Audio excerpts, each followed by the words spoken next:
पिछली बार हमने अली की बुक्स की छुपी हुई गलतियां पकड़ी थीं। आज मसला अलग है और ये रोज होता है। दुकान बंद हो रही है। अली ने गल्ला गिना और 300 रुपये कम निकले। गुरुजी, मैंने 2 बार गिना। मेरे हिसाब से गल्ले में 6,000 होने चाहिए और हैं 5,700। 300 गए कहाँ? किसी ने उठाए या मैं ही भूल गया? अली, घबराओ मत और अभी किसी पर शक भी मत करो। मैं तुम्हें अभी से बता देता हूं, ये 300 न चोरी हुए हैं न गुम। इनका हिसाब मौजूद है, बस कागज पर नहीं। आज हम दो चीजें बनाएंगे, बड़े पैसों के लिए एक खास किताब और छोटे खर्चों के लिए एक छोटा बॉक्स। और जब हम वापस इस गल्ले पर आएंगे तो ये 300 खुद सामने आ जाएंगे। आप देखते रहिए, आखिर में आप खुद पहचान लेंगे कि वो कहां थे। मसला समझिए, अली के कारोबार में आधी से ज्यादा ट्रांजैक्शंस कैश की हैं। अब अगर हर एक पहले जर्नल में लिखें, फिर लेजर में पोस्ट करें, तो दिन का आधा वक्त सिर्फ लिखने में चला जाएगा। 30 एंट्रीज रोज और हर एंट्री में वही एक लफ्ज, कैश, कैश, कैश। अकाउंटिंग का एक सादा उसूल है, जो काम बार बार आए उसके लिए अलग खास किताब बना लो। कैश के लिए वो खास किताब है कैश बुक। कैश बुक की सबसे खूबसूरत बात यह है कि वो दो काम एक साथ करती है। पहला काम, जब भी पैसा आए या जाए, सबसे पहली एंट्री यही होती है। यानी ये बुक ऑफ ओरिजिनल एंट्री है, बिल्कुल जर्नल की तरह। और दूसरा काम, यही खुद कैश और बैंक का लेजर अकाउंट भी है। मतलब क्या? मतलब कैश और बैंक की अलग से लेजर पोस्टिंग करने की जरूरत ही खत्म। यानी एक ही किताब, जर्नल भी, लेजर भी। गुरुजी, मेरा तो आधा काम वहीं खत्म हो गया। बिल्कुल। और तुम्हारे पास कैश भी है और बैंक अकाउंट भी। इसलिए हम बनाएंगे डबल कॉलम कैश बुक। एक कॉलम कैश का, एक बैंक का। चलिए, आज की असली एंट्रीज पर चलते हैं। ये रही डबल कॉलम कैश बुक। बाएं तरफ डेबिट, जब पैसा आए।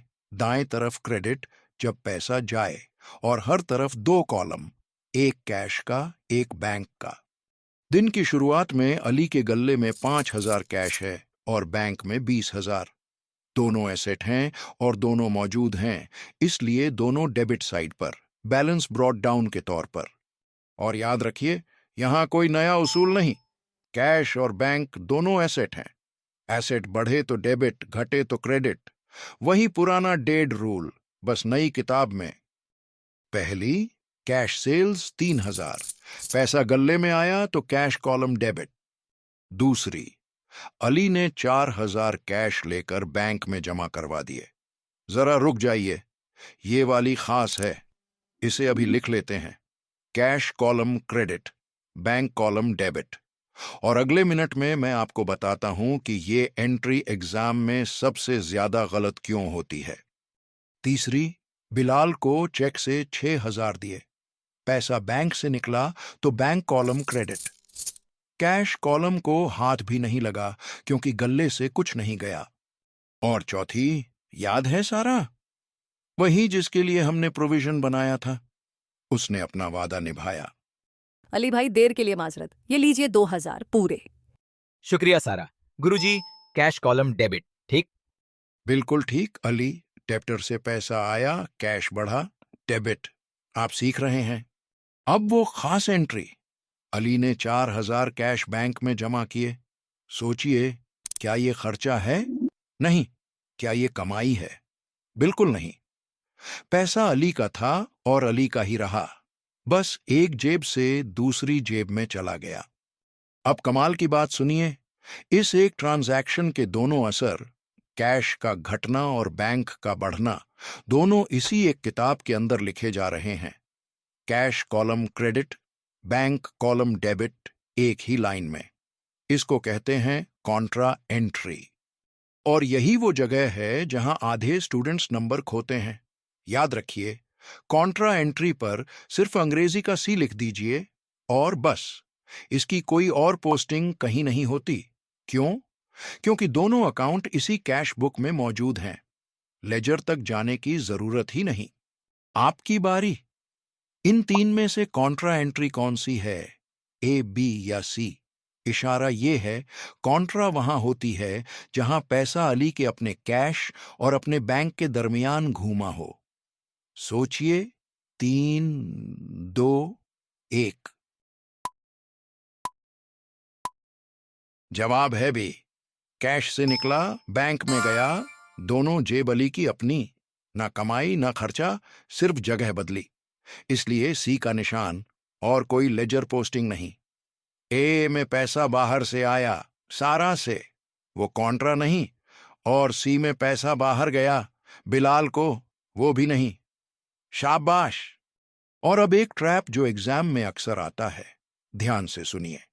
अगर अली बैंक से पैसा निकाले और दुकान के गल्ले में रखे, वो कॉन्ट्रा है, बिल्कुल बी की तरह, बस उल्टा। लेकिन अगर वही पैसा बैंक से निकलकर अपने जाती खर्चे के लिए ले जाए, तो वो कॉन्ट्रा नहीं, वो ड्राइंग्स है। सवाल में अक्सर एक ही लफ्ज बदलता है, फॉर ऑफिस यूज या फॉर पर्सनल यूज। वही लफ्ज पूरा जवाब बदल देता है। चलिए किताब बंद करते हैं, दोनों तरफ जमा कीजिए और बैलेंस निकालिए। Closing cash 6,000, closing bank 18,000। जितनी एंट्रीज हमने लिखी हैं, उनके हिसाब से ये जमा तफरीक बिल्कुल दुरुस्त है। मगर अब वापस उस मसले पर आते हैं जहां से वीडियो शुरू हुई थी। किताब कहती है गल्ले में 6,000 होने चाहिए।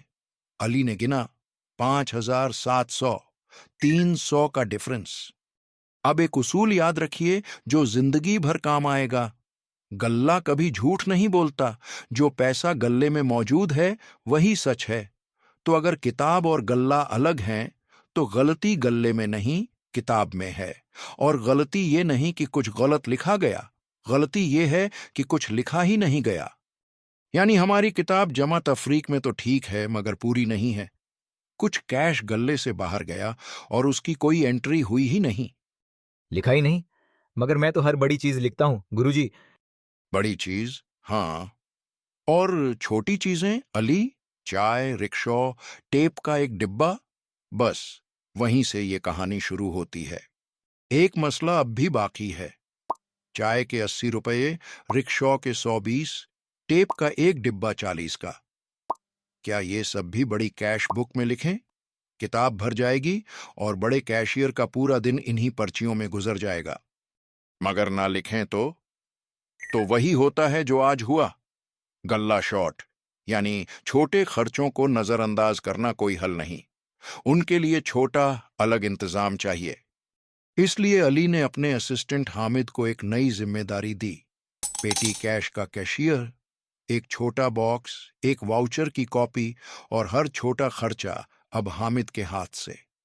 मगर सवाल ये है, हामिद को कितने पैसे दिए जाए? यहां आता है सबसे अक्लमंद तरीका, इम्प्रेस्ड सिस्टम। इम्प्रेस्ड का मतलब है एक मुकर्रर रकम।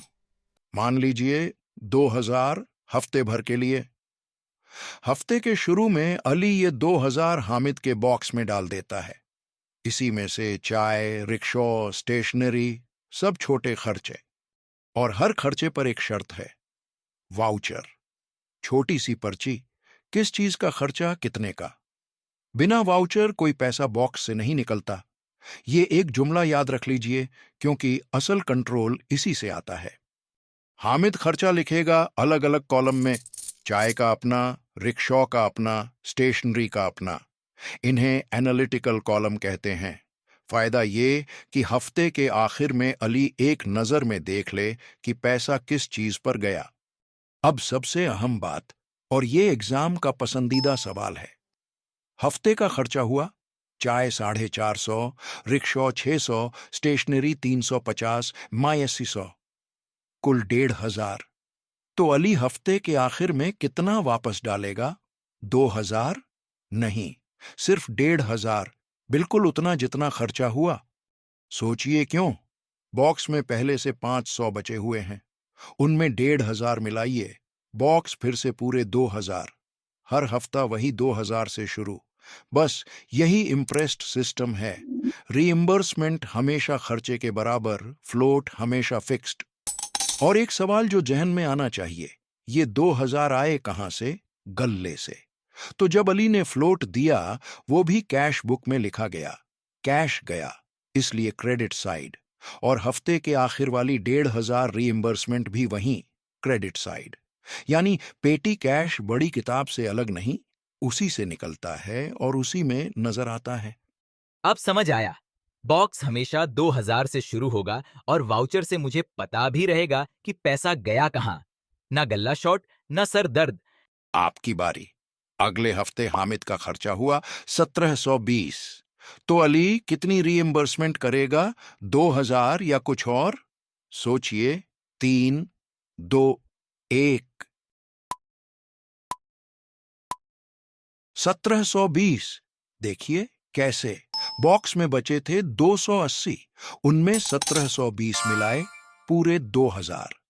रीइंबर्समेंट हमेशा खर्चे के बराबर, कभी फ्लोट के बराबर नहीं। अगर आपने ये पकड़ लिया तो आज का सबसे मुश्किल हिस्सा आप जीत चुके हैं। अब वो राज जो शुरू में छोड़ा था। अली की जेब में 3 पर्चियां थीं। चलिए खोल कर देखते हैं। पहली चाय 100 रुपए, दूसरी रिक्शा 150, तीसरी स्टेशनरी 50। जमा कीजिए। 100, फिर 250, फिर 300। और गल्ला कितना शॉर्ट था? बिल्कुल 300। अली, तुम्हारा पैसा ना चोरी हुआ, ना गुम हुआ। वो खर्च हुआ, मगर किसी किताब में लिखा नहीं गया। गल्ला शॉर्ट नहीं था, हिसाब शॉर्ट था। अब इसे ठीक करते हैं। और यही वो कदम है जो एग्जाम में पूरे नंबर देता है। ये 3 खर्चे कैश बुक के क्रेडिट साइड पर लिखिए। पैसा गया है तो क्रेडिट। अब क्लोजिंग कैश निकालिए। 6000 में से 300 माइनस 5700, और गल्ले में भी 5700, दोनों बराबर। अब किताब भी पूरी है और सच भी। गुरुजी, मैंने सुबह किसी पर शक किया था। शर्मिंदा हूं। मसला मेरे सिस्टम में था, किसी इंसान में नहीं। यही आज का असली सबक है अली। आज तो हमने पर्चियां बाद में ढूंढ कर लिखी, मगर कल से ये नौबत ही नहीं आएगी, क्योंकि छोटे खर्चे अब गल्ले से नहीं, हामिद के पेटी कैश बॉक्स से जाएंगे, हर एक पर वाउचर के साथ। बड़े पैसों के लिए कैश बुक, छोटों के लिए बॉक्स। कल शाम गल्ला गिनोगे, हिसाब पहली बार में पूरा मिलेगा। एग्जाम टिप्स 6 पक्के। 1, कैश बुक 2 काम करती है, जर्नल भी और कैश बैंक का लेजर भी। 2, पैसा आए तो डेबिट साइड, जाए तो क्रेडिट साइड, वही डेड रूल नई किताब में। 3, कॉन्ट्रा सिर्फ तब जब कैश और बैंक के दरमियान मूव हो, सी लिखिए और कोई पोस्टिंग नहीं। 4, बैंक से पैसा निकाला, अगर दुकान के लिए तो कॉन्ट्रा, अगर अपने जाति खर्चे के लिए तो ड्राइंग्स। 5, इम्प्रेस्ड में रीइंबर्समेंट हमेशा खर्चे के बराबर होती है, फ्लोट के बराबर कभी नहीं। और 6, पेटी कैश के हर एनालिटिकल कॉलम का टोटल अलग निकालिए, नंबर वहीं मिलते हैं। तो याद रखिए, बड़े कैश और बैंक के मामलात डबल कॉलम कैश बुक और कॉन्ट्रा पर सी, छोटे रोजाना खर्चे पेटी कैश, इम्प्रेस्ड फ्लोट और हर खर्चे पर वाउचर। आज का चैलेंज, अली की कैश बुक में ओपनिंग कैश 3000 था, कैश सेल्स हुई 5000, फिर 4000 बैंक में जमा कर दिए। बताइए क्लोजिंग कैश बैलेंस क्या होगा? जवाब कमेंट में लिखिए, मैं खुद चेक करूंगा। और अगली वीडियो में अली ने दुकान के लिए 15,000 का नया काउंटर बनवाया और 200 उसकी मरम्मत पर भी लगाए। सवाल ये है, क्या ये दोनों खर्चा हैं या इनमें से कोई एक एसेट है? और अगर ये गलत हुआ तो पूरा मुनाफा गलत। अगला topic, capital versus revenue expenditure. Miss मत कीजिएगा। अगर आज हिसाब सीधा हुआ हो तो लाइक कर दीजिए और सब्सक्राइब कर लीजिए। पूरा कोर्स यहीं मिलता है, तरतीब से। मिलते हैं अगली वीडियो में। अपना ख्याल रखिएगा।